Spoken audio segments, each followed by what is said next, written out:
The opinions expressed on this podcast are those of the hosts and guests and do not represent the views of any Grand Lodge nor a pendant body of Freemasonry.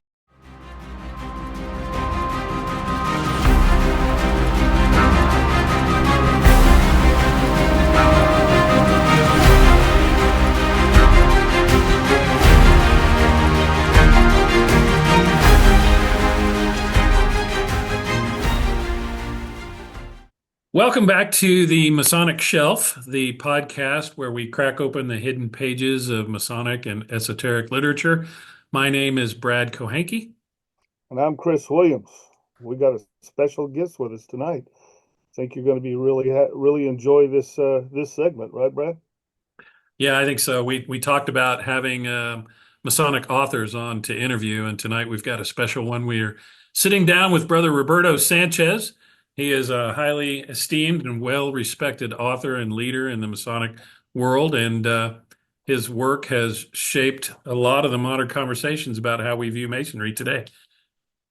The book that we're going to be discussing is The True Masonic Experience, and it is a pretty powerful call for reflection on Masonry and restoration to its original foundations. So I think you're going to enjoy this discussion. Welcome, Brother Roberto. We're very happy to have you on board today. Thank you so much, guys. I'm really looking forward to today's podcast. Yeah, we are too. We've been friends for close to a decade now. Probably longer than that now. When we started doing this podcast, we did our first episode last month, and we both decided the first author we wanted to interview was you.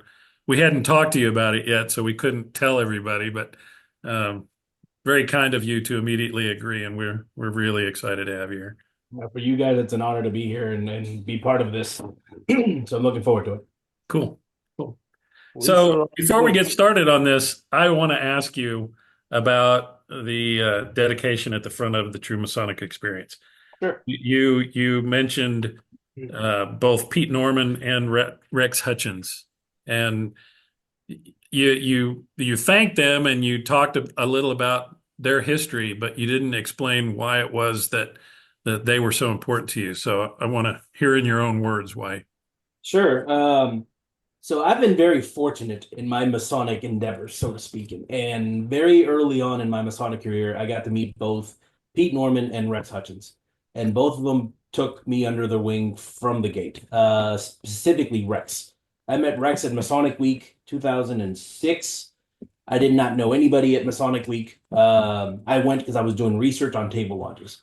And Adoniram AMD Council has a table lodge every year during Masonic Week offsite. And I went to go visit that table council, be part of that. And I walked into the cloud-filled smoke room of the Hotel Washington. And in the back of the room, I see Rex Hutchins.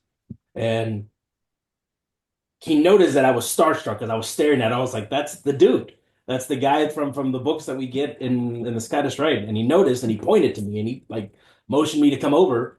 And he's like, you're going to sit your ass right here this whole weekend and you're not going to move and we're going to be buddies. And that's the beginning of my tutelage under Rex Hutchins. So from the gate, he took me under his wing. He introduced me to people. He told me how Masonic politics work, how Masonry operates. I learned so much in that 3 days that I hung out with him, more than I did in some of the college classes that I got degrees in. I mean, the amount of knowledge that dude had was immense. And we became really good friends. I would go to his house once a year, and usually in January. Me and my wife would make the trek up to Tucson to go visit him. And every excuse that I had to come down, for him to come down to Houston and give a presentation here, I took advantage of it. So Rex was very, very important to me. Very one of the greatest mentors I could have ever asked for. And likewise with Pete. Pete became I met him when I joined the Houston Scottish Rite. He was the education chairman. And I joined when they were doing a traveling reunion. So I joined the Scottish Rite in Lufkin. I was the only guy in a suit, the only guy under 65.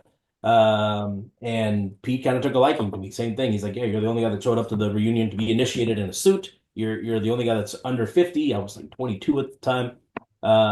And he started inviting me to attend his lodge, St. Albans in College Station. And we hit it off really well. And those two guys, I learned so much about them. So if you want to blame somebody for what I do in masonry, point to one of those two guys, because that's probably them two, and it's another individual as well. Like there's three guys that I can point the finger and be like, you're the reason I am who I am. So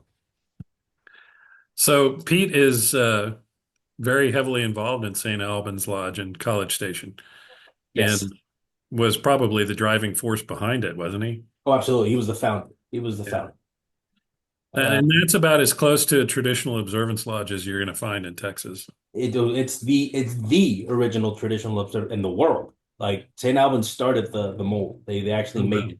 There were lodges that were trying to create something like that. John Mock Hilliard in New York had been discovering and trying to create this into a format.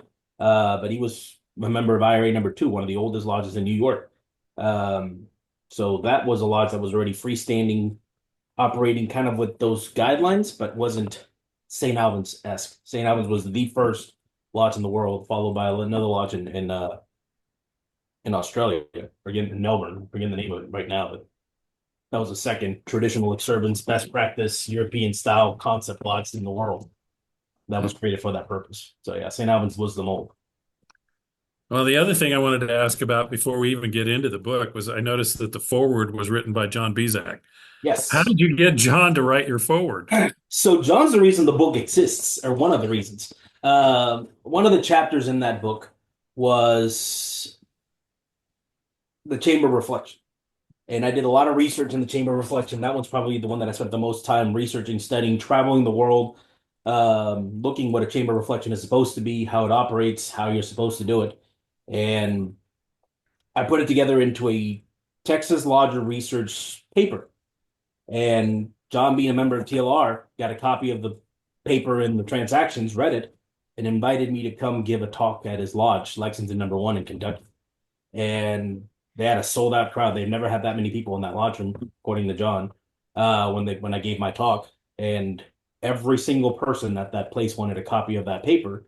Unfortunately, like it was out of print. It was whoever was a member of that was. So I rewrote it, and he kind of got me started with the book. He told everybody there, "Is like give it a few months. Roberto will have this in a book, and you could buy it then." And that's kind of how that happened. So when we were discussing creating a book, he's the guy that set me up, and uh, he told me if this becomes a thing, I want to be the guy that gives the forward. So that's how that became John did the forward to my book. That's really cool. He's a pretty prolific writer, Oh, and absolutely, I've read quite a bit of his stuff as well. So high praise, high praise. absolutely. John's a great guy. Brother Roberto, I don't know if anybody's asked you this, and I know you've done other interviews and stuff like that, but I don't know if anybody's ever asked you, with all the things that you've done in masonry, what was the impetus that got you thinking about being a Mason in the first place? Where did you get started? It's a good question. So a lot of guys that I looked up to, in my youth, as becoming a man, as a teenager, a lot of them were Masons without me even knowing they were Masons. They were just guys that I looked up to, like my geometry teacher in high school. Probably one of the best teachers I ever had in high school, Mr. Watts. He was a geometry teacher, and every day at the end of class, the last like 15 minutes, he would talk about his philosophy of life and what makes him a good man. And he did that the entire year. And the last day of school, he's like, okay, this little fun fact, 15 minutes that I do at every class, like this is my philosophy, and I learned this through Freemasonry. I'm a Freemason, and this is where I got this from. So I figured I owed you guys to know where I got my. So ever since then, I had that in the back of my head as like, yeah, like this guy became who he was because of Freemasonry. And then as a student of history, I'm a huge history buff. You can't throw a dart anywhere in world history without having the major players being Freemasons. Always the good guys, always the guys to admonish and admire and look after. And that kind of attracted me to it. It's like either those guys became great because of Freemasonry, or Freemasonry was better because they were part of it. And either way, I wanted to be a part of that. So that's what attracted me to it. And when I turned 21, I went to the lodge. It was locked, so I left my information, slid it under the door, and then followed it up with an email. And 20 years later, here we are. That's great. That is really great. That is really great. Well, you ready to get into the book? Start Absolutely. talking about um, uh, one of the things that really kind of stood out were some of the quotes that you made in there, and you talk about masonry is uh, intended to learn and then to share. Well, it seems like we've got a lot of guys sharing, but not a lot of guys learning. What do you think about that? You got a good point there. There's an organization that I belong to called the High 12, and their motto in High 12 really spoke to me because it the motto for High 12 International is essentially to speak little but listen much. And that's, in my opinion, a big part of what Masonry is supposed to be. In the degrees, we talk about how you're there to learn to become a better person. And there's a specific quote that kind of breaks it down in our work, that people kind of run it together into one big sentence, but there's pauses, and those pauses are important. And you're here as a Mason to learn. You're there to form you to create and form that imaginary stone that's within yourself. You're breaking off all the rough and superfluous parts of yourself to become a better person. You're there to learn. You're there to subdue your passions. You're there to become a better person. And you can't do that if you're constantly just running your mouth. If you're not absorbing that information, if you're not applying the lessons, the mold, the blueprint that Masonry is providing for you, you're never going to be able to get to that end game. That journey is important. And if you're not following the precepts, if you're just worried from going from the rough ashlar to the perfect, and we're going to break off all and become as perfect as we can, as quickly as we can do it, you're missing the journey. You're missing the entire point of what you're supposed to be learning. So sometimes we just need to learn to shut up sometimes. Absolutely. So in the first chapter, it really is kind of a review of Masonry in America, and it talks about a lot of different things that most people and unfortunately quite a few Masons are not even aware of. And it's a great setup for the rest of the book. And I want to give you an opportunity to kind of hit on some of those highlights from chapter one. Sure, sure. Yeah, so the chapter one was essentially, I mentioned that I'm a huge history buff, and again, you can't throw a dart anywhere in American history without finding that Masonry was involved with some portion of it. And if you dive deep into the how that became part of the storyline, it pushes the culture of what Masonry is. And I can prove where certain parts of Masonry, like where Masonry became a revolving door kind of atmosphere, and not knowing the history, not knowing where you came from, it's very easy to forget which way you're going.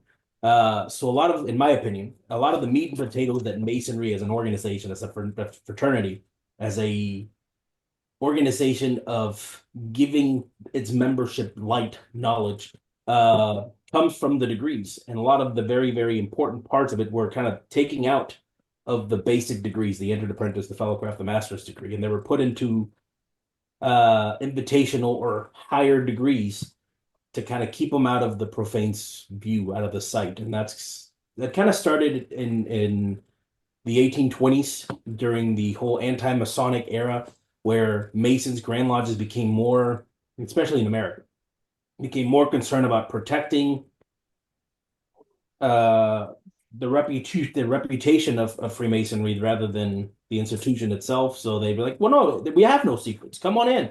You come look at the lodge. Let me tell you what the G stands for and why we have this here. And everything that we hold secret, they started becoming more. And things like the skull and crossbones, the chamber of reflection, the table lodge were moved elsewhere, not to insult somebody that's not even a member. And So this all came about predominantly because of the Morgan affair, correct? absolutely. Yeah. In 1826, Captain William Morgan wrote an expose. And through that expose, it damn near killed Freemasonry in New England. Like the Grand Lodge of Vermont went under, 80% of the lodges in Massachusetts, which at the time was the largest grand jurisdiction, went under. New York, same thing, had like 75% of the lodges closed down. So there was a big portion of New England, the heart of America at the time, kind of just started going away. And if you look at the precept around that same time, you have the creation of the anti-Masonic political party, where people were running for president on the whole premise of like, I'm not a Mason, but that guy over there is, like with Andrew Jackson being a Freemason, past Grand Master of Tennessee, running for president, and his opponent was a Freemason who was recanted and was running against a sitting Freemason. So like that's kind of where that whole movement started. And if you don't know that in American history as a Freemason or not, it kind of does affect where some of this stuff went. Yeah, and I like what you said about if you don't know where you came from, you can't really define where you're going, and that's a great way to open the book. Yeah, and that's why I Chapter put that there. two There was is discussions with the publisher about which, well, does this even belong there? And I argued like it absolutely does. If you don't put something down explaining like, look, this is what happened in American Freemasonry that, or just in American history that caused American Freemasonry to change, you're not going to get that, especially people that travel. Like you can't go to Mexico and understand the differences because they do things like they've always done. Politics has not influenced the way Mexico or Brazil or Cuba does Masonry. They're the same. Whereas if you look at the US, like our rituals get greatly changed just because somebody said that might be scary to somebody who petitioned. So maybe we should take this out. yeah, and we're going to get into a lot of that later because there has been a lot of stuff removed, Oh, yeah. and a lot of stuff is still on the table for Mhm. removal in some jurisdictions, which is very upsetting. But you're right, in other jurisdictions in other countries, they maintain a lot of the esoteric aspects of Freemasonry, which is wonderful. But Yeah. chapter two is when we really get into the meat of the true Masonic experience. And I want to talk about a lot of those aspects of it. But just as an overview, when you talk about the true Masonic experience, what does that mean to you? What are you trying to convey? Well, I don't know what your experience is or anybody of the listeners' experiences, but what I envisioned Freemasonry being is not at all what I was presented with. I expected something completely different. And after I joined, I was always told, like, well, you got to learn your work and become a master mason, then you'll get what you're looking for. And I went through the procedures and went and tried to absorb and stick around and participated in all the aspects of my lodge had. And then I got to the master's degree and they're like, congratulations, you're master. Now you get to sit in the sideline. And I'm like, all right, well, where's this like cool stuff we're supposed to be doing? And they're like, well, this is it. We're gonna read some minutes. We're gonna eat some spaghetti and paper plates. We're gonna pay the bills, and we're gonna shake hands. We're gonna tell each other we did a great job, and we're gonna go home and try again next month. And that was not what I joined for. That is not what I looked for. So I took it upon myself when the master of my lodge told me you are now free to travel to other lodges. I took that very literal, and I'm like, okay, there's got to be another lodge somewhere that does that. And I went all over Houston, expanded that to Texas, found St. Albans Lodge. They kind of had it going on and then expanded from there and started going to Mexico, to Brazil, to Europe, to all over the world, picking and choosing different things. So the True Masonic experience became the experience that I wished I would have gotten when I petitioned because that's what I thought I was joining. That's a great description. You and I had similar experiences, and I'm sure Chris probably did too, although he joined for a different reason. Um, he joined because of his grandfather, correct?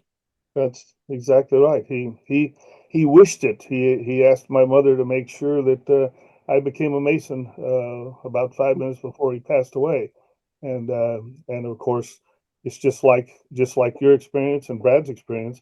What I thought I was going to get was not anything like I actually got. And you've got one great quote in chapter two is the one about we're selling them the craft of Benjamin Franklin, George Washington, and Paul Revere, and what we're giving them is spaghetti on paper plates and a pancake breakfast and arguing over the utility bills. And unfortunately, that that is what it's come down to. So we know what we want as far as a true Masonic experience.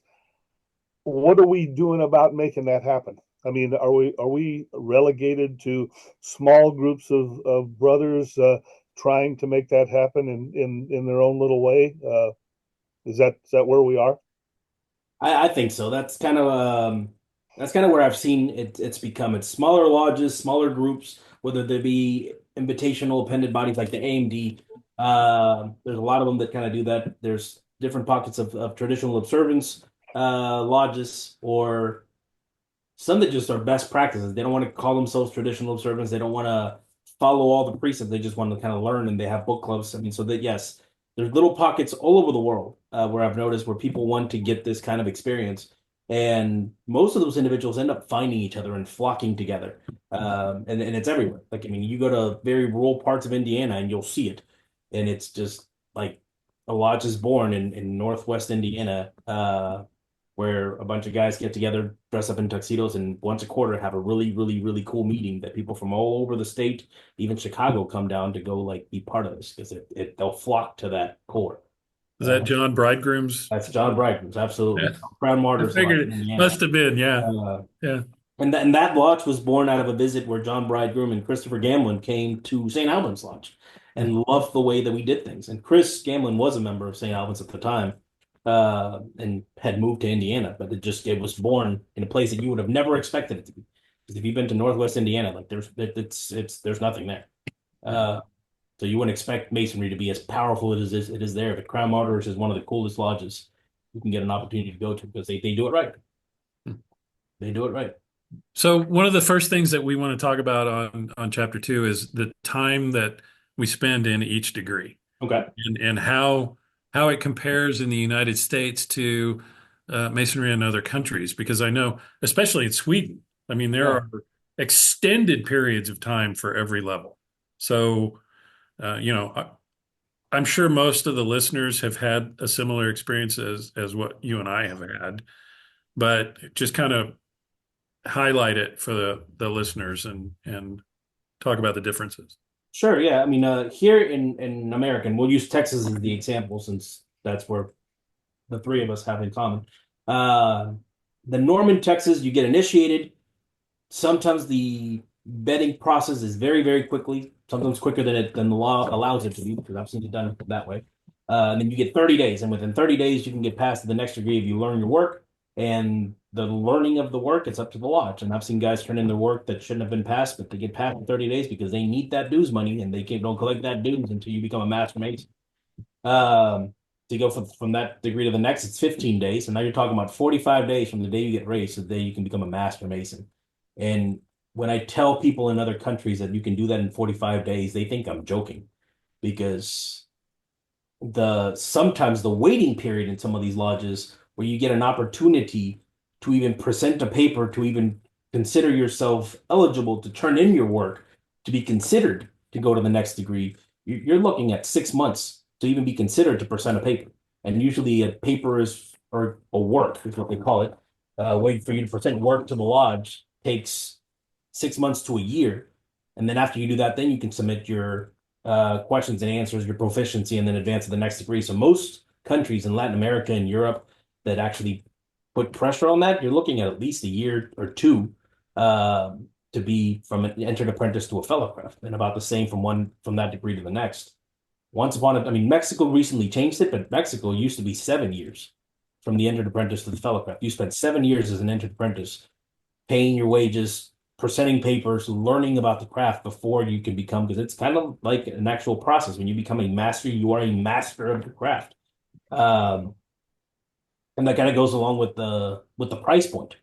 I mean, we sell masonry very cheap here in the United States. I kind of talk about that in the same chapter in the book where I became an entered apprentice, a fellowcraft, a master mason, and within a couple months joined the Scottish Rite and became a 32nd degree mason. Got a life membership with the degree fees, and I think I paid $1,100, maybe $1,200 for an endowment and the degree fees for everything. So at 21 years old, I for less than $1,500, I became an entered apprentice, fellowcraft, master mason, joined the Scottish Rite, and bought a life membership at 21 years old. I never have to pay dues ever again in the Scottish Rite or the craft in my life at 21 years old with the degree fees. That's what it costs you in Sweden to do your first degree, just by comparison. The first degree to go through that process will probably cost you about $1,500, and you start paying dues as an entered apprentice there. So if you compare the two, again, when I tell them I'm a life member, most of them don't know what's a life member. Well, no, like you pay an endowment into a big pot and then you never have to pay again. They're like, what? And you pay how much for that? And you tell them, and they're like, that's what we pay a year. in dues here, and that's what they're paying. That's what I'm paying for an endowment, so I never have to pay again. So I definitely think that the timeline in which our candidates go from the entered apprentice to the master's degree and then some, and the amount of money that we're charging for this stuff, we're selling our fraternity short. Yeah. We're selling it on the cheap, and they get what they pay for. Oh, absolutely. Yeah. Absolutely. And if you're getting guys that are coming out of their college fraternity, which I never joined a college fraternity, but if you're getting guys that join a college fraternity into Masonry and they're used to paying this amount, and then you tell them, oh, the initiation fee is $65, dues are $60 a year, and the degree fees are 100 from there on forward. And they're like, like, is that a week? Yeah. Yeah. A month? No, like Maybe that's a it. month. Yeah. Yeah. Brother Roberto, this brought up a question as you were talking, and I did not see it in the book, but I know you're going to have the answer for me. Okay. Did this having to wait 7 years for your to be a fellow craft after becoming an EA, how did that affect their membership roles? In other words, I got to wait 7 years. I'm not doing that. I'm out of here. Or did it strengthen those roles? So I don't have all the data to show that. I only have word of mouth, right? Because when I affiliated to lodges in Mexico, they had shortened that timeline. Yeah, so in Latin America, the 7 years definitely strengthened what they were doing. They lowered the years because they wanted to modernize Freemasonry to some extent. Because if you're looking at it, 7 years from an entered apprentice to a fellow craft, 5 years from a fellow craft to a master, and you weren't considered a proficient master mason into a 3-year term as a master mason, meaning that you were spending, what, 15 years of your life going through that process. Now, again, Masonry was always intended to be a way to shape the life of a younger man. So this was never intended to be something that you join in your 60s or 70s. It was always intended to be something you joined earlier on. But obviously, life, culture has all changed that. So people don't necessarily join that young. But from what I've been told, the 7 years definitely did strengthen the capabilities of the lodge. So people had to attend, had to participate, had to be active. Because if you didn't if you stopped attending, you wouldn't get fined, but you would get demerits, and after a while, you would go suspended for non-participation. So it was And after definitely 15 years, what a great bond you had with the craft. yeah, exactly, and then after 15 years, when you're a full-fledged proficient master mason, well, by that point, you spent the last 15 years of your life attending regularly. So now you know it's great at that point. Yeah. So Yeah. And we always talk about how in Texas, at least, and in the vast majority of the United States, Masonry is the only place where you get your degree before you earn it. But that's not the case if you're spending 7 years studying all of the aspects of an entered apprentice, all the aspects of a fellow craft, of the additional 5 years. I mean, 15 years studying the craft. yeah. You've earned your master's degree. Oh, for sure. Yeah. Sure. I mean, and I can point you to dozens, probably hundreds, be honest, of master masons or princes of the royal secret that are 32nd degree Scottish Rite Masons that have been Masons now for 30 years, but they got it within a year span. And 6 months after them getting the 32nd degree, you ask them what the royal secret is, you ask them what the grip of a master mason is, and they go, oh, well. What's what? Like nothing. But they're Masons and they gladly pay their dues, but they don't understand what they joined, what they're part of, and they just went in one ear out the other. Yeah. So in the next couple of chapters, we're going to talk about the Table Lodge and we're going to talk about the Chamber of Reflection. But there's these other things that you had mentioned that Masonry had done away with in several jurisdictions. And one of them, and I'm not going to mention the jurisdiction, but it's in the book, was the elimination of the penalties of the obligation. I mean, why would they do that? So again, trying to be not Nice, into the nice. bus, but in that, like when I went to this particular jurisdiction and they did that, the Grand Master who pulled it out of the jurisdiction was there. He was very proud of it. And we had a very long discussion about why he chose to do that, and he was very proud of his stance. And his stance was like, look, we don't really do these penalties, so why are we going to make people promise to do something we're not going to keep ourselves? And like we're not barbarians. We're not going to slice people open. That's asinine. We used to do that. Now we don't. Well, show me evidence where we did. Like they were always philosophical testaments that you're promising. Kids do that all the time. Like I swear, poke a needle in my eye, cross my heart. Like kids do that all the time.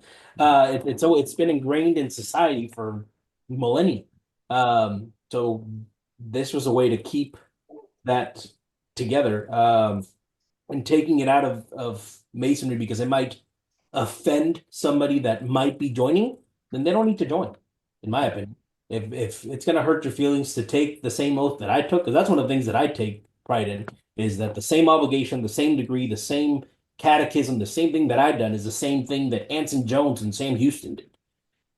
I take pride in that. I take pride in saying, like, look, I have this in common with Benjamin Franklin. I have this in common with George Washington. I mean, insert important Mason here, and they've all done the same thing. They went to some variation with the same penalties and the same catechism that I went through, and that's really cool to me. Yeah, and not to mention the fact that, for those of us who study the esoteric aspects of the ritual work, there's a lot of symbolism hidden in the penalties of the obligation that are not apparent to 95% of the Masons out there. But if they just do a little research and a little digging, they would understand why those penalties are worded the way that they are. Oh, absolutely. And Everything take in them out, Freemasonry, takes the esotericism out. absolutely nothing in Freemasonry was done by accident. Our forefathers, the people that crafted our craft, no pun intended, but the people that created our craft here, they were very meticulous in putting where it was, and it wasn't they're just for theatrics. Everything that we do, from the checker pavement to the pillars to everything that we do, it's ingrained for a reason, and it's not just so we can get an A certificate or learn a sequence of words.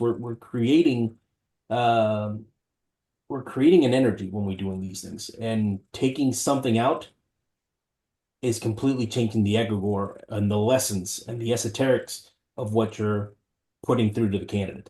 You're watering it down. You put enough water into whatever you're drinking or eating, it's gonna essentially not be the same. You keep using the word diluted, Absolutely. in the book, and it's absolutely right, because once you get on that, that's what people call it slippery slope. Once you start getting on there, there's no going back. It Yeah. just keeps on snowballing. It's very bad. Yeah, and I get on my soapbox all the time about the different things that they attempt to take away, like the skull and crossbones, and because it's scary, or the petition for the mysteries of Masonry is now petition for the degrees of Masonry. They want to take away the word mysteries, and which is ridiculous. And then even the Scottish Rite did away with a couple of the aprons because they were just At the 9th to 10th degree. yeah, the 9th and 10th degree, and it irks me. Sets, yeah. They're afraid that they're just too violent and it might scare people. Well, you know. So this leads me to my next question, which is about the Masonic restoration efforts. Okay. The old Masonic Restoration Society, which became the Masonic Restoration Foundation, which I know that you're active in. A lot of people don't know about this. So can you talk a little bit about that? Sure. I'm not as active as I used to be with the Masonic Restoration Foundation. I was very active once upon a time, but I mean, again, this kind of came from Masons that kind of met together for the same cause at Masonic Week, and conversations would start. I mean, and it essentially started with John Mock Hilliard in the 80s, where in some of these smoke-filled rooms in the back of the Hotel Washington, they would get together and they would discuss what makes Masonry great and what's failing here, what's working there. And through his efforts, Pete Norman's efforts, and others, eventually in 2009, the Masonic Restoration was born. And the official name is the Masonic Restoration Foundation, which is a organization that was created for the purpose of creating a style of a very old traditional lodge, of an 18th century model of what Masonry was supposed to be. That way, when you walk into that egregore, into that space that's been created by the mystic words that are being said and creating the atmosphere of what a lodge is supposed to, the experience that the person walks out of it's a better experience. So in 2009, we had the first meeting in Alexandria, Washington, and it was created again for that purpose of developing what is known as a TO lodge. Since then, TO, or traditional observance, has become a bad word in a lot of jurisdictions. There's been several Grand Masters that have prohibited it, which is one of the reasons why the Masonic Restoration has kind of gone in different directions. But again, the purpose of it was to kind of create a checklist of like, if you want your lodge to be considered a best practicing lodge, these are the things that you have to follow. And if you can hit these checkpoints, these rules, then you can be sanctioned and certified as a traditional observance lodge. And there was no policing, so we weren't sending district deputies or enforcers to like grade you. Like it was all on, we're taking your word as a Mason that you're following these precepts. You fill out the paperwork and you said that on this meeting you did this, on this meeting you did that. So you're creating a report. And it became a very, very good organization that kind of gives you a blueprint of what to do to make your lodge great instead of just winging it. And very, very prominent Masons have been presidents of that, like Pete Norman, like Andrew Ham, and guiding what the steps was John Bissick. That's another one that created essentially a blueprint of what you're supposed to follow to make a great lodge in your area. So if guys are interested in participating in this, I'm assuming there's a website. Yeah, there's a website. I know there's a website. Yeah, of course. If you Google the Masonic Restoration Foundation, it'll be the first thing that pops up. It's a lot easier to Google it and search it on an engine than trying to type in the full name. But if you just Google the Masonic Restoration Foundation, the first thing comes up. There's typically a meeting every year, usually in the summer. The meeting moves around, and it's been all over the U.S., Philadelphia, Washington, D.C., California. When I was It's in Canada too, right? Yeah, it's been in Canada. It's been in Canada once. So it's been kind of all over. We've gone different places. When I was master of St. Albans in 2014, I was pushing really hard to get it here in Texas, but the political climate in Texas was going to be detrimental for the organization if we would have brought it here. At the time, Pete Norman was the president, so that's part of the reason why I was pushing for it, because I was master of St. Albans. Pete Norman was president of the Masonic Restoration Foundation. What better place to have it than have it in Houston or Texas, somewhere close? But it just around that time in 2013, the Grand Master had outlawed chambers of reflection and table lodges in Texas. So it's just like, you know what, trying to bring that here where we're encouraging, it's just going to create problems. So we went somewhere else that year. We went to California that year. But it's a great organization to learn more. They have a meeting, a symposium is what they call it every year. But if you just Google the Masonic Restoration Foundation, it'll take you to the website and it'll give you the checklist of what you're supposed to do. You can ask the secretary for all the paperwork. They have it available on the website, so you can download it, and it gives you the checklist and the things that you're supposed to do. Brother Roberto, in chapter 3, you talk about the 7 principles of traditional masonry, and then of course there's a couple more added in there. And would you talk a little bit about that? I happen to agree with every one of them, and I know Brother Brad does too. Absolutely, yeah. So the 7 principles is essentially the core of what the Masonic Restoration Foundation kind of followed as precepts. They turned it into 8 under Andrew Hammer when he was in charge, and Andrew talks about it in depth in his book. But the original 7, first is ritualistic excellence. If you're going to do masonry, you do it right. You try to learn your words the best as possible, because again, the words that you're saying, the esoteric line, that have meaning. So the first one is ritualistic excellence. The next one is education. You got to be able to educate your members about what you are prophesizing. If we're saying that we're creating an enlightenment society, you have to create some sort of education. There's got to be some sort of presentations done. Number 3 is table lodges. Table lodges have been taken out of the predominant Masonic practice in the United States, but you can't go anywhere else in the world without, one, a bar being associated with Masonry, either before or after. But 2, if you go down to the roots and the history of what Freemasonry is, the table lodge was how Masons met. We didn't have the buildings that we did today. We met in the back rooms of bars, pubs, taverns, and we had a U-shaped table, and that's what the lodge was. And the master sat at the base of the U, the warden sat at the ends of the table, and that's where the lodge was held. So the table lodge was an integral part of Masonry. Most of them now call it a festa board, because that's how they get around the legalities of what a little table lodge may or may not be legal. But a table lodge is crucial to having a true traditional principle of Masonry. The next one is a charitable outreach.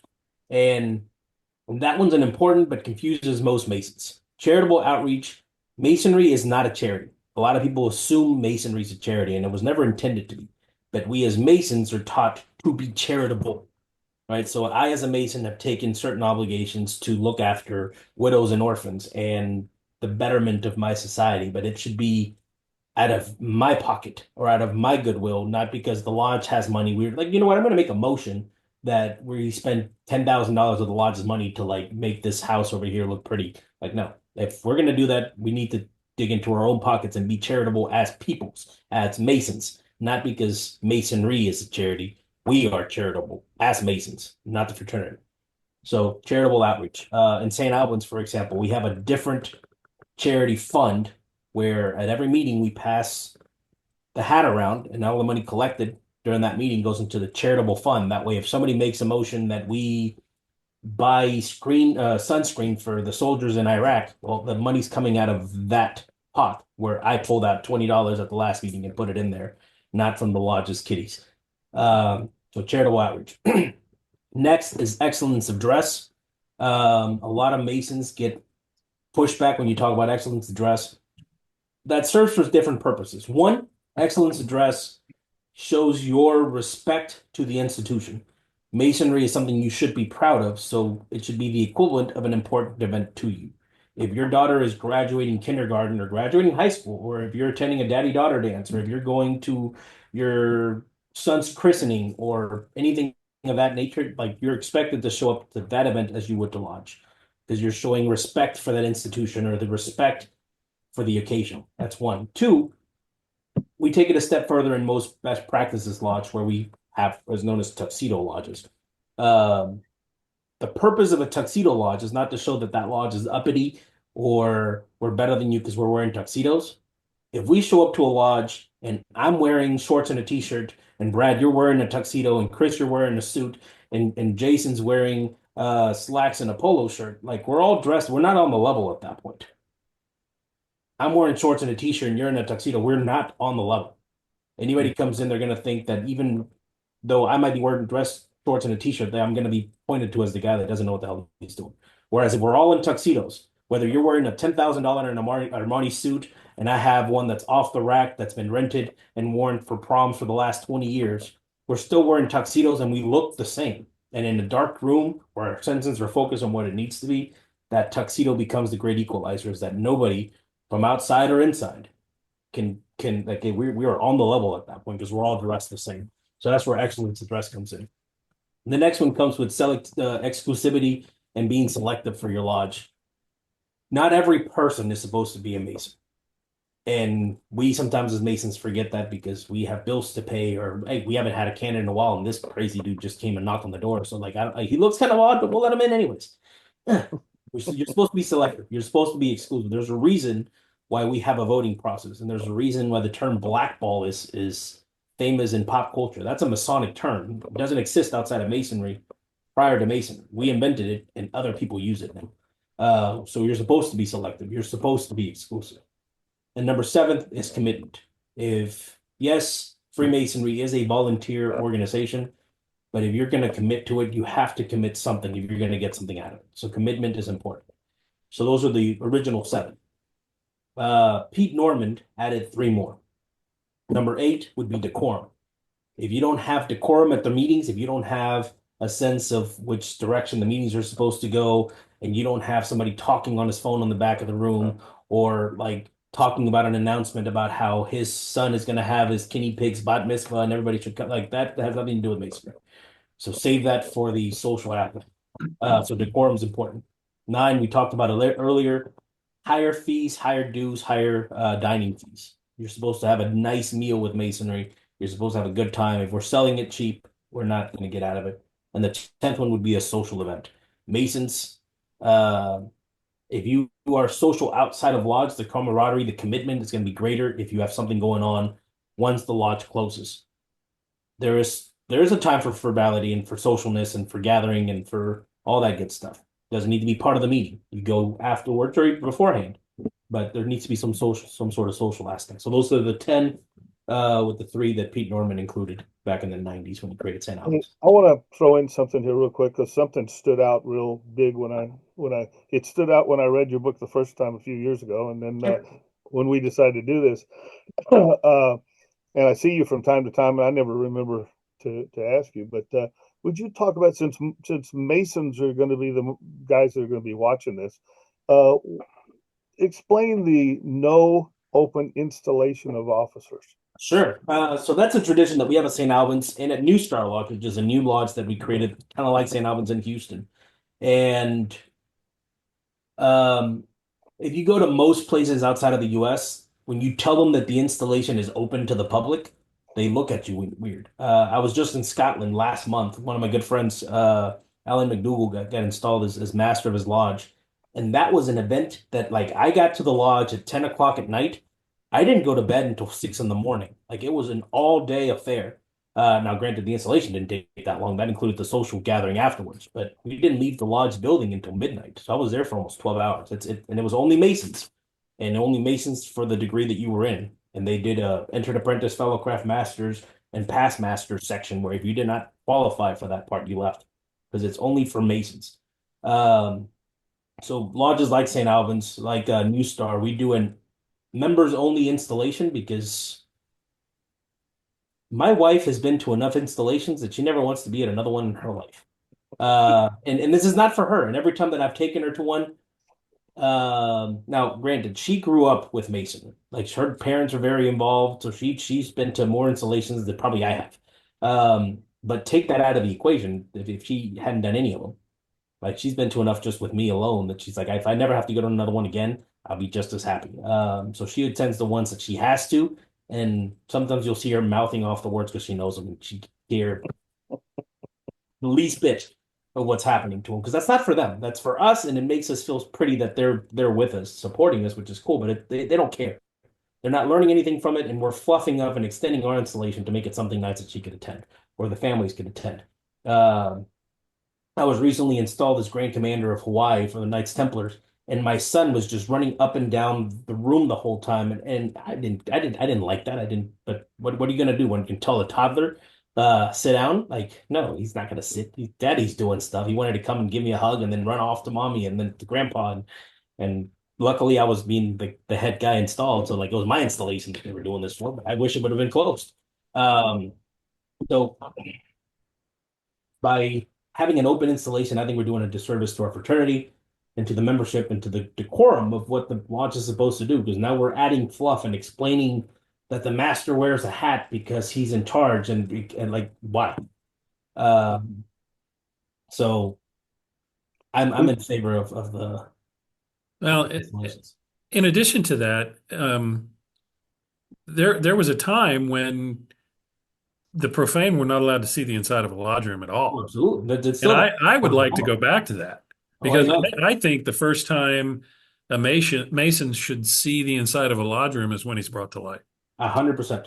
But we've been doing these open houses and all kinds of stuff where we invite the public in, and it takes away from the aha moment when they're brought to light. Oh, 100%.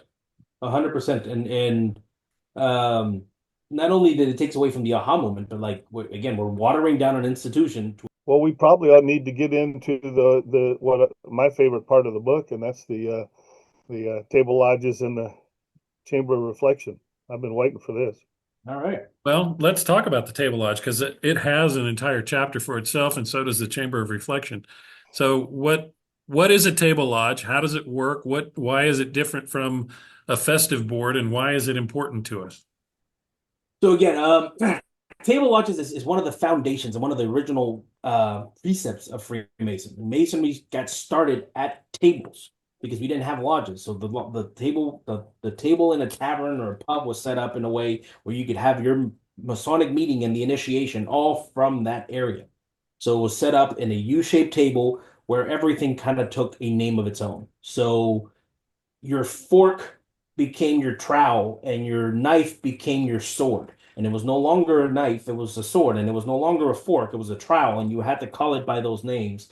And then you had your drink, and your drink was your cannon. And whatever you put in your drink had a name for it, whether it was strong powder or weak powder, and then they had delineations. If it was wine or scotch or beer, it had a different kind of strong powder that you were adding to it, whether it was alcoholic or not.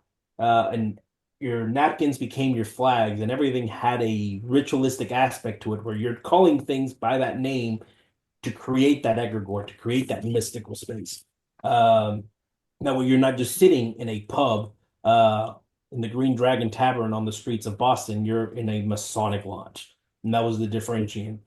And there is a ritualistic opening of how you're opening a Masonic lodge, and that's how they would do it. You would get at a table, and the master would go through his catechism and his work, and create the space for the lodges being created. It's the same thing. So the biggest difference between a table lodge and a festive board is one is that you're actually opening up a lodge with the ritual. Now, because the Society of Freemasonry has changed drastically over the last couple hundred years, most grand lodges have specific rituals that you have to use for every degree and every section, and that makes it different from Texas to Arkansas to Oklahoma and whatnot.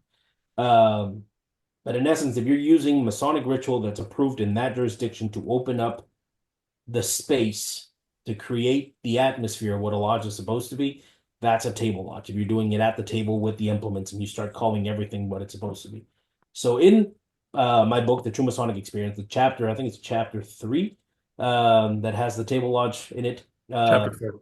I give a full history of where it came from, why it became an important part of Masonic folklore, and I even add pictures and a ritual of what a traditional table lodge was supposed to do. That one that's published there is the one that we ended up adopting at my lodge, but it is a mixture of a bunch of different lodges. It or rituals from different places. Borrowed a little bit from, as I mentioned, IRA number 2 from John Mock Hilliard in New York. Some of the stuff that Pete Norman wrote for St. Albans and other places, as well as what they use in Latin America. So I translated a bunch of the rituals from English or from Spanish to English and incorporated what works best for an American table lodge. Because again, I spent years traveling and researching this topic, and it became very, very famous very, very quickly. A lot of people wanted to do it, and it's a true part of what the Masonic system, the experience was supposed to be incorporated in the table lodge. And most grand lodges now would tell you that it's elite, Texas being one of them. Yeah. And I don't understand why. I mean, if it's a table lodge, it has to be tiled. Right. It has to be opened ritualistically. You go through the ritualistic openings and closings and you perform the business of the lodge, but you have this additional aspect, which is kind of a festive board inside the lodge and the meal and all of that stuff, toasts. I don't understand what the heartburn is with a table lodge. You want the true answer, or do you want the canned answer? Because I can give you both. We want the true Masonic experience. So give it to us. So the truth is politics. Is that you had a bunch of people that became grandmasters that should have never been grandmaster in the first place. And again, I'm not going to call anybody out by name, but what I will say is that you had guys that became grandmaster because that's what was in the cards for them, and they wanted to follow the masonry that was good at their daddy's lodge, but their daddy's lodge wasn't really doing Freemasonry. Their daddy's lodge was initiating candidates, and they were doing really good work, but they were focused so much on the work that they forgot that masonry was more than just learning that the word is I am without a contraction. And like, yeah, like that's important, but at the end of the day, like, get over yourself. If you say I'm or I am, like, yeah, I get it. That's nitpicking a little bit too much, in my opinion. If you get the words correctly in the right order, and you're creating it's like the word abracadabra. Like it means something. It's I create as I speak, right? So if you're using the same words to go into the proficient sound, like you're creating what you're supposed to. But some of these grandmasters became more impressed with like, well, no, making you wear a suit to a lodge is not masonry. And if you want to come in here in shorts, and if you like, we're not going to do this nonsense table lodge where alcohol might be introduced at some point. Like alcohol should never be in the parking lot, and I'll file Masonic charges against you if you mention the word Bud Light in the Masonic parking lot. So that's where it came from, and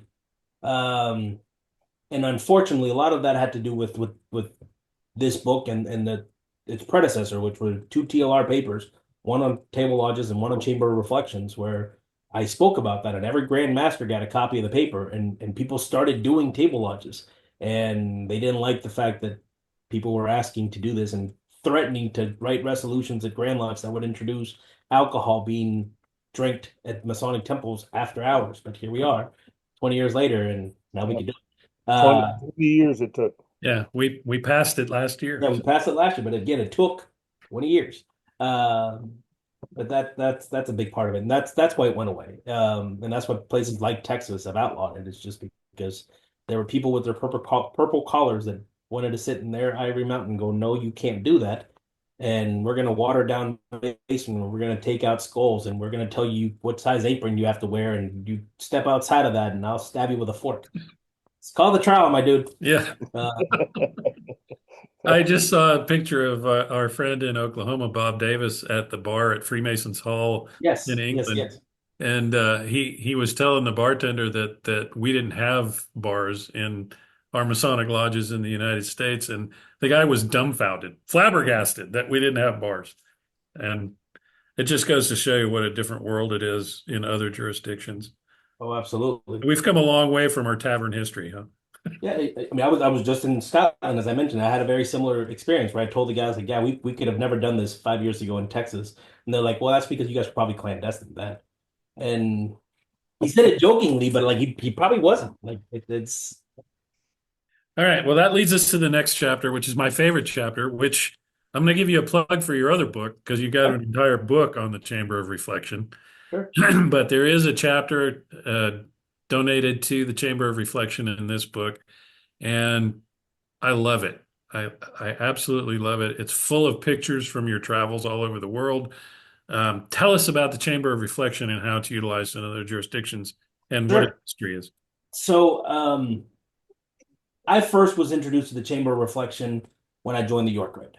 And if you become a Knight Templar, there's a part of the initiation process, and then where they do the Chamber of Reflection, and that stuck with me.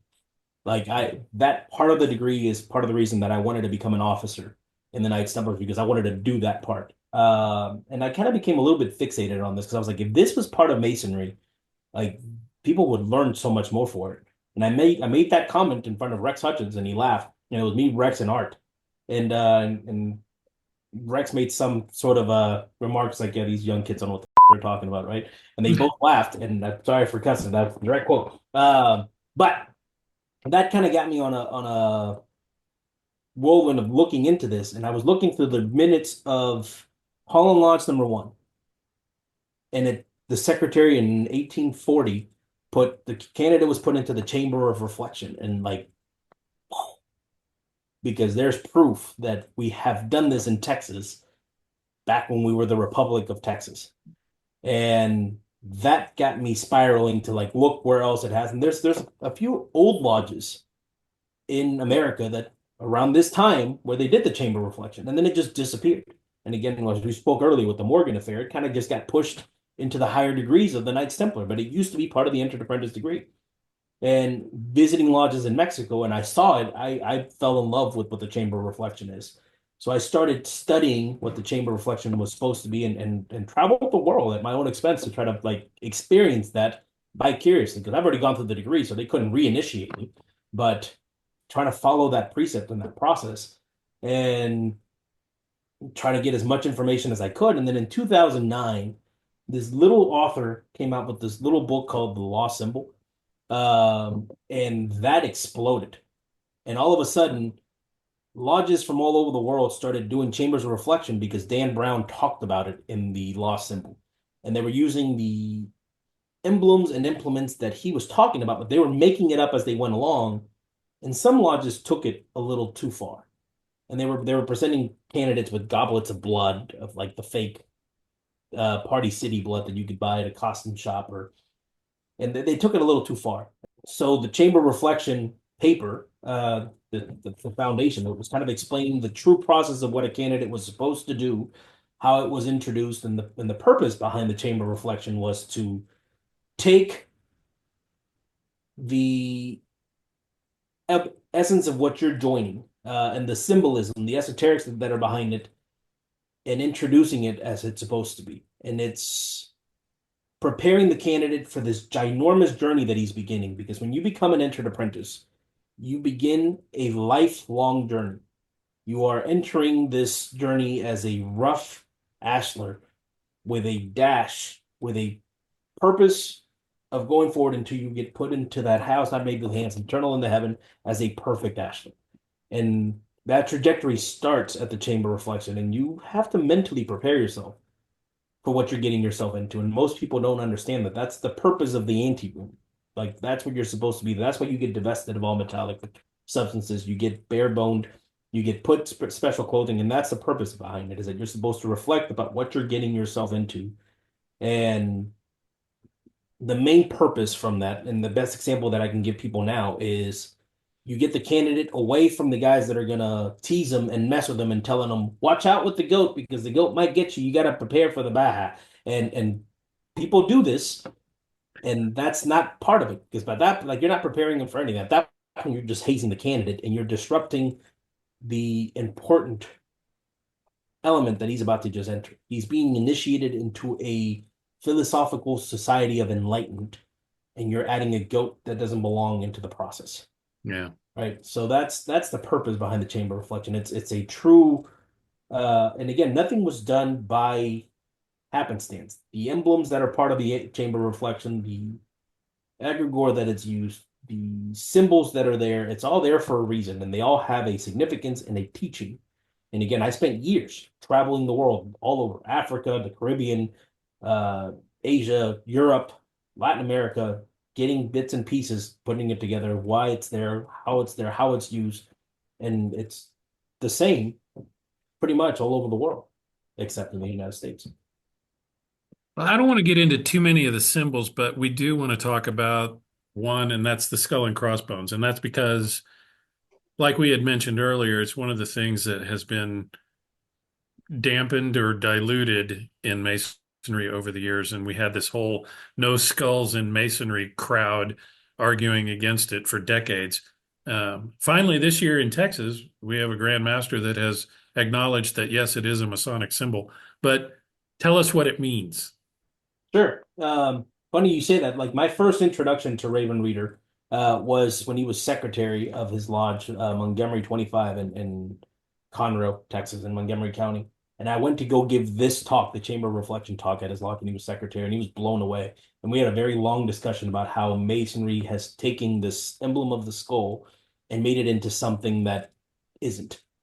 Masonry, the skull it's explained in several parts in our Masonic ritual, the master's degree specifically. And it's on the tracing board. Right, it's on the tracing board. And if you look at the Republic of Texas, the Grand Lodge seal of the Republic of Texas has a skull and crossbones, where now a square and compass resides. And they took that skull and crossbones out and put a square and compass instead, because they might scare the public having this symbol of death and poison and negativity. But it was never intended to be that way. The pirates stole that from the Freemasons.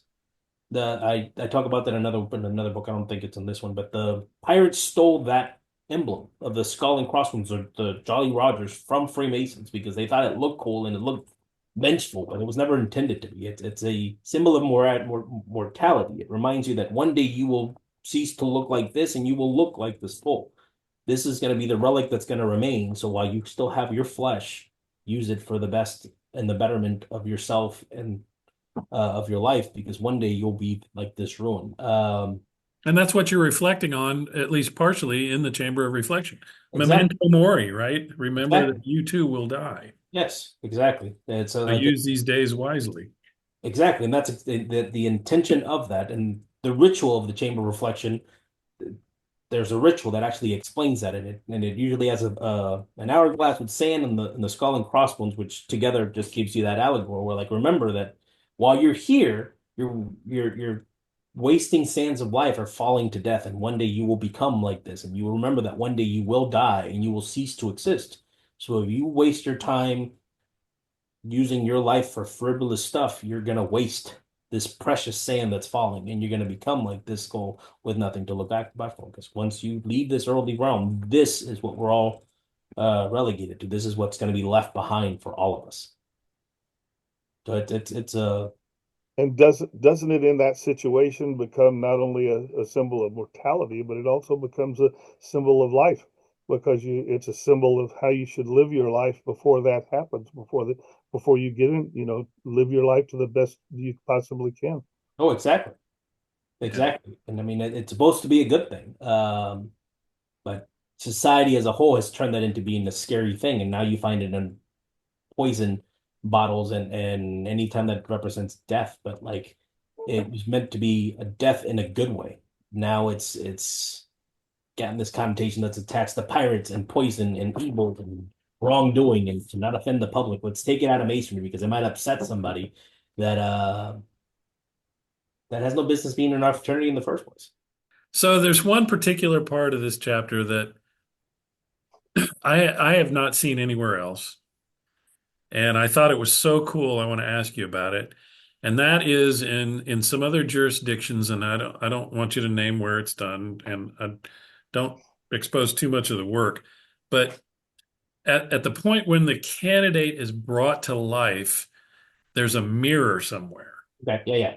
Tell us about that because I thought that was the coolest thing, and I would like to see that. Yeah, so there's different places that do that. The two most prominent ones would actually be in Brazil. The Brazilian rite and the rectified rite are the two that you're going to find that without exposing too much. I mean, those are obviously not practiced in the United States, so you will not find them here.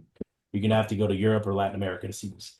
And in both of those rites, the master has when the candidate is brought to light and the master is speaking to him, there's a part where the master says something along the lines of sometimes when you're looking within yourself to find the worst enemy, it might not be where you're looking for it. It might always be somewhere where you least expect it. And in this case, it's right behind you. Turn around. And the candidate is turned to face the west, and the senior warden is holding a mirror. And the candidate is still getting, like, I mean, the darkness is still in the room. The full lights haven't come on. It's usually candlelit or low dim lighting. And he sees an individual there, and it's just his reflection. And the lesson there, it's very profound that, like, look, sometimes your worst enemy could be yourself. And if you are stepping over your own words or getting in your own way or being negative, like that's going to be your detriment. That's going to be your downfall.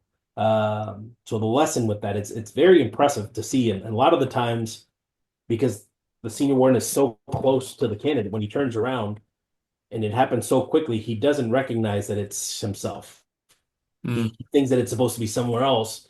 And like I've been in places like in degrees where like the candidate will start crying or he'll say like dad and so they'll see themselves where they haven't, and it just the immediate reaction that they see it shocks them because they weren't expecting to see themselves, and so they see something else for a second, and the experience that they walk out with in those particular rights, usually the candidate will remember that more than anything else. That's so profound. I can't imagine as a 21-year-old going through the ceremonies and having been through the chamber of reflection and reflected upon my own death and the sands of time and how best to make use of the little time that I have, and then to realize that knowing myself also means knowing the negative things about myself, turning around and seeing myself as my own worst enemy. I mean, talk about a profound lesson for a young man. That is a real rite of passage. Oh, absolutely. I mean, Well, and it'll stick with you. that's what we're supposed to be, right? Oh, it'll stick with you. I mean, and I've seen this firsthand, and I'm not trying to pat myself on the back by any means, but when I was going through the line at Great Lodge, we started implementing all these things. And by the time I was master in 2011, 2012 at Great Lodge in Houston, Texas, we were doing the table lodge, we were doing the chamber reflection, we were trying to incorporate the true Masonic experience to the members. So again, like this is the background of my lodge, and this is the cover of my book. And that's how the members would get initiated at Grey Lodges under this lighting, these formats. And the guys that went through from around that timeline for the next couple years, they're still very active to this day with the lodge. And that's why. And if you ask them, like, why are you still coming? The experience that I got when I was initiated was something that I'll remember forever. And even though the Grand Lodge has come in and made us water down some of the things we were doing at Gray 2011, like they stuck around because they want to get back to that time and want to be able to have their sons have that opportunity. And so even though we're not doing what we used to, we still use this lighting. We just don't do the chamber reflection anymore because we're not allowed to. But we still try to give the best of the Masonic experience that we can. And a lot of those implements still stick around. And those guys are die-hard members of Grey Lodge. And they're not going anywhere because of their experience, not because of me, not because I was the guy that was sitting like that. They don't care about that. It's because the experience, the camaraderie, the lessons they learned and the things that they walked out of that room. When they became an entered apprentice, a fellow craft in the masters, they walked out with something that changed them internally forever. And they remember that. And some of those guys weren't young men when they joined. They were in their 50s, 60s, and 70s, and they're still active now.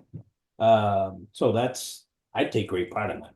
So Roberto, we're getting close to wrapping up, but there's one thing that I wanted to talk about, and that is our views on Masonic labor / Masonic duty. You and I both sign our books with virtually the same catchphrase, and that we both got it from the same guy, but I'm going to let you kind of tell that story. Sure. So I typically sign most of my books with Masonic labor is to learn and to teach others. And I got that from Rex Hutchins. Again, when I met him, I just happened to have his Bridge to Light in my backpack. So he signed it that way and he laughed. And we had a long discussion about what that meant. And it really stuck with me because at the end of the day, no matter what you do in Freemasonry, the purpose of the organization is to teach others. Masonry has survived for the hundreds of years that it survived, not because people like eating spaghetti or because we're in the business of making Masons. And if you're going to make Masons, you got to teach them to be good and upright Masons and set them correctly in the northeast corner. So true Masonic labor is to learn as much as you can yourself and pass that on to the next generation of Masons. And if you're not doing that correctly, take whatever organization you're incorporating, you're destined to fail. You're doomed to screw up and go down the toilet. Because in essence, Masonry itself, the biggest lesson is to take all the symbols, all the lessons, all the light that this organization has to offer, learn as much as you can and pass that on to the next generation of Masons. And the stigma of what that means, a new Mason could be 90 years old and still learn from a 25-year-old Mason. That's acceptable in our society and that's acceptable in our craft because age is nothing but a number here. It's the amount of wisdom that you have taken in and you're passing that on. So Masonic labor, in essence, it is to learn and to teach others. And that's why I signed the books that way, because that's how my mentor signed the book that I was given. And one of the last times I went to go visit him at his house, he had a first edition copy of Pillars of Wisdom, which is one of his later books. And that he had it and he was saving it. And he pulled it out and he goes, I've been saving this for years as a way to pass the torch. And I never knew who I was going to give this to, but I have an epiphany today. And the inscription that he signed on that book, I'm not going to share fully because that's for me. But in essence, it was a passing of the torch, which I mean, like I get a little bit choked up thinking about it today, but in essence was just like, all right, it's your turn now. It's like I've taught you everything that I can teach you. And the true principle of the Masonic sign, and he had this thing where he called the Masonic sign, which it was this. And this was Rex Hutchinson's secret Masonic sign, and I will be willing to share this to the world. And there's a couple of us that hopefully will see this and will recognize this. But that was Rex's secret symbol for Freemasonry. And what this meant was you're just waiting for that apple to fall so you could catch it. And once that apple falls, that means that the light has been passed on. It's now your turn. And that's essentially what he signed on that Pillars of Wisdom. That essentially said, like, look, it's now your turn. You've now caught the apple. You've now learned everything that I can teach you. Now it's your turn to write a book and pass on the things that you spent the last decade, 15 years studying and researching yourself and pass that on to the next generation of Masons because I'm not long for this world. It's somebody else's turn. And That's always stuck with me, and that's the reason why the True Masonic Experience exists, is because after that, he told me I needed to put this all of my research and ideas and formatting into paper to pass on to the next generation. And I hope I met us. He saw my book, but he never actually gave me any feedback. He read it, had a copy of it. His wife told me that he got choked up a little bit when he saw that it was dedicated to him, but uh, he never gave me any feedback. So that's one of the things that I wish I would have known what he thought of it. But I hope I made him proud with it, and I hope that I'm getting that Masonic labor and passing that out to future generations with this book. I think you are, and we loved it, and anybody who reads it, I guarantee will love it. You're definitely living your catchphrase, so we appreciate it. Yeah. Talk about somebody who lived, respected, and died regretted. We can all hope to aspire to be like Rex. Oh, So absolutely, absolutely, Absolutely. it's phenomenal. Absolutely. Well, Brother Roberto, this has been a eye-opening and pretty exciting little journey we've had here tonight. Any final thoughts before we go to closing here? Sure. What I want to make sure that everybody kind of takes home with them is to remember what masonry is supposed to be. And if we are, and we talked about it a little bit earlier, because when you talked about my catchphrase that you like from the book, is that we're promising the craft of George Washington, Benjamin Franklin, Paul Revere to our candidates, and what we're delivering is spaghetti on paper plates and reading the minutes and paying the bills. The second we forget that we are an organization that promises enlightenment and promises uh, teachings and further light, and don't deliver on the promises that we are pushing, then we have become no better than any organization that has swindled or defrauded its members or its patrons or whatever else. We are an institute of essentially higher learning. We are promising light, and if we're not delivering that, we're going to remain in darkness, and our organization is going to go by the wayside and not be here for the generations to come. I hope that my son, who's 2 years old, gets to become a Mason and experience the true Masonic experience. But if Grand Lodges of Masons don't continue to deliver the light, it might not be here for this generation or the generation that follows. We're not in any means dying, but if we don't do something to rectify what masonry is supposed to be and become complacent with spaghetti dinners and fish fries and pancake breakfast and reading the bills, we're not destined to be around for much longer. And with everything that society has to offer now, we have a lot to compete with. So That comment about an institution of higher learning reminds me of another comment that you made in the book that I pulled out, and I think this is hugely important. Spending as much time as we have in dealing with Masonic education and all of that. This quote: "No man should ever leave a Masonic meeting without learning something new." To me, that is huge. You know, it should. If we all did that, we could change a large portion of masonry overnight. So that's really big. Brad, any parting thoughts before I ask Roberto where you can get his book? no, I'm glad you brought that quote up, because if you didn't, I was going to, because that was one of my favorites too. Yeah, that one. I like them when they jump right out at and hit you in the forehead. And that was one of them. That was one of them. Brother Roberto, where can we get this book? And I got to tell you, this is a very good read and a very enjoyable read too. oh, it's you look, you can get it a bunch of different places. The easiest is definitely Amazon. If you go to Amazon and you search for the True Masonic Experience, that'll probably be the easiest way to find it. It's available in Barnes and Nobles and a lot of bookstores around the world, but Amazon is probably going to be the easiest place to find it. We're currently in the, I think, third revision right now, so the third revision looks a little bit different. I don't know if you can see it here. I mean, move some of this stuff around, but well,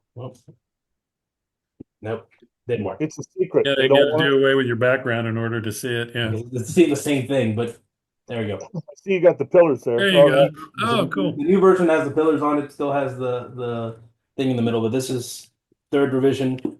We've added some stuff to it, talk about some different rites that are practiced throughout the world in the new version. Adoniram rite, the Brazilian rite, the French rite, the rectified rite. So like we've expanded it a little bit. But you can still find the older versions too. This one's So only now I got to go and buy the third edition because I still have the first and I don't There have you go. that other stuff. Golly, now we got to go buy another book. Oh my God. Yeah, the second edition became a collector's edition that they did in hardback only. And then the third one is also on hardback too, but it's the second one's gone, but there's not much to it from the first. The third Well, definitely has I something have there. to buy the third one because the first one has still got your signature in it here, so I got to put this in a special place There you and go. go to the next one on the list.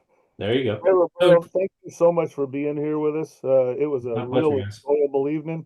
I know we learned a lot, and there's a lot more in this book to learn than what we just covered. Yeah. Well, my pleasure, guys. Well, thank everybody for listening.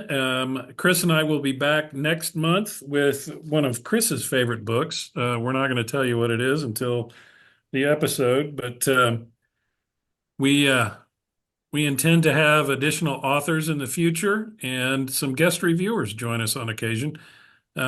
We appreciate you listening, and until next time, keep reading, brethren.